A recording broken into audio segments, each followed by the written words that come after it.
Madame la Présidente, Messieurs, Dames, je vous salue et je suis honoré d'être présent parmi vous et pouvoir dénoncer les crimes du régime iranien en Syrie, notamment à Alep. À Alep, où la population est en train d'être meurtrie. Une ville assiégée depuis 94 jours maintenant, qui vit sous les bombes et les attaquants sont à 94% composés de forces iraniennes et de Daesh et qui sont tous dans le même front et qui est de s'attaquer au peuple syrien et notamment aujourd'hui à Alep. Les ingérences du régime iranien en Syrie est néfaste. Aujourd'hui, nous avons entendu que les dirigeants et les commandants des opérations en Syrie sont menés par les officiers iraniens, les pastarans. Les crimes du régime iranien en Syrie sont tout à fait évidents.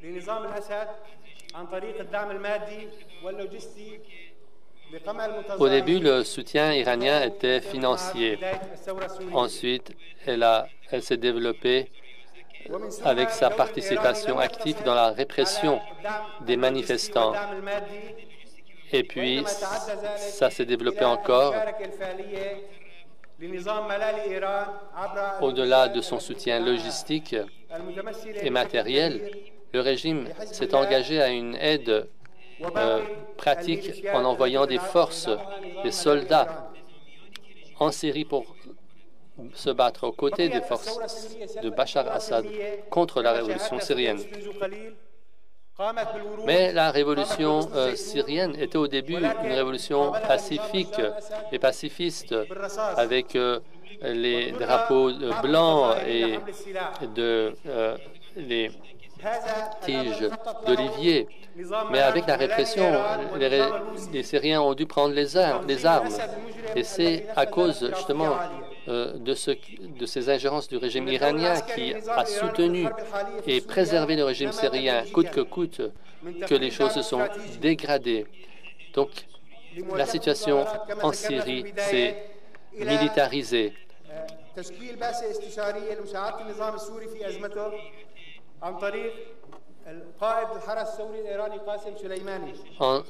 Ensuite, nous avons eu des conseillers militaires iraniens dirigé par Qasem Soleimani, un pastaran qui est venu en Syrie prendre la commande des opérations pour Bachar al-Assad contre la révolution syrienne. Les forces iraniennes, les Basidj, sont intervenues dans la répression du peuple syrien. Nous avons également vu que les crimes du régime iranien a pris des dimensions terribles. Nous avons entendu qu'il y a eu même des officiers russes qui avaient solidarisé avec l'opposition syrienne, ont été assassinés par les forces iraniennes.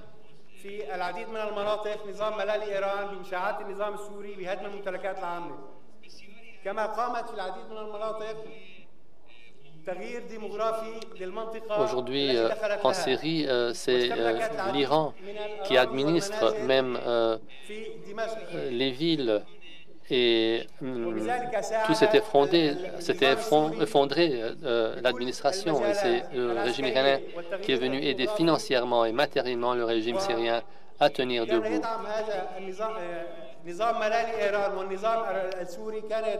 Sans le soutien du régime iranien, le régime n'aurait pas tenu jusqu'à aujourd'hui et nous n'aurions pas eu tant de morts et de souffrances. Les milices iraniennes ont donc mobilisé des mercenaires venant de différents pays pour combattre aux côtés de Bachar. Ils viennent du Pakistan, de l'Afghanistan, de l'Irak. Le régime iranien a été responsable de massacres à Alep, notamment 57 personnes ont été exécutées au sud d'Alep, dans le village Arekia. Des villageois en 2013 ont été assassinés dans ce village. 59, excusez-moi, civils ont été assassinés dans ce village pour avoir soutenu la cause syrienne.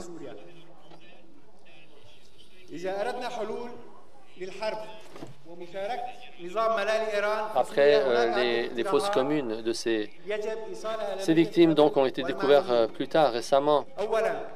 Nous devons donc demander au Conseil de sécurité des Nations Unies, en plus de condamner les crimes du régime iranien en Syrie,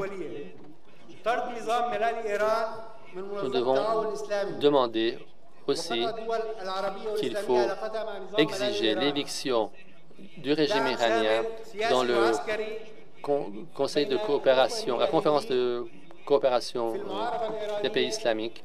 Et nous devons soutenir la résistance iranienne et les moudjahidines du peuple dans les pays arabes. Et nous devons soutenir l'opposition syrienne et nous opposer à toute forme d'implication du régime iranien dans les négociations en Syrie.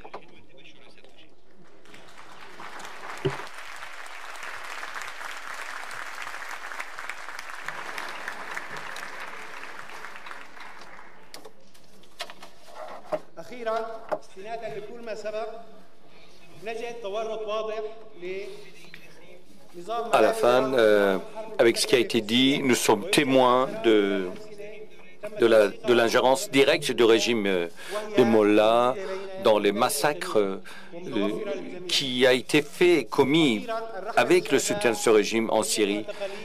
Beaucoup d'organisations humanitaires ont témoigné et à la fin nous saluons les martyrs, les esprits de martyrs et nous souhaitons la victoire pour le peuple syrien, pour la résistance syrienne.